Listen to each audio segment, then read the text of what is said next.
Heute habe ich etwas Verrücktes gemacht.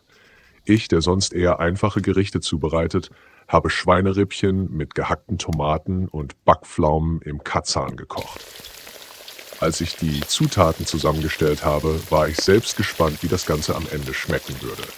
Die Kombination klingt vielleicht etwas ungewöhnlich, aber genau das macht das Kochen so spannend. Heute bereiten wir alles ganz entspannt Schritt für Schritt zu.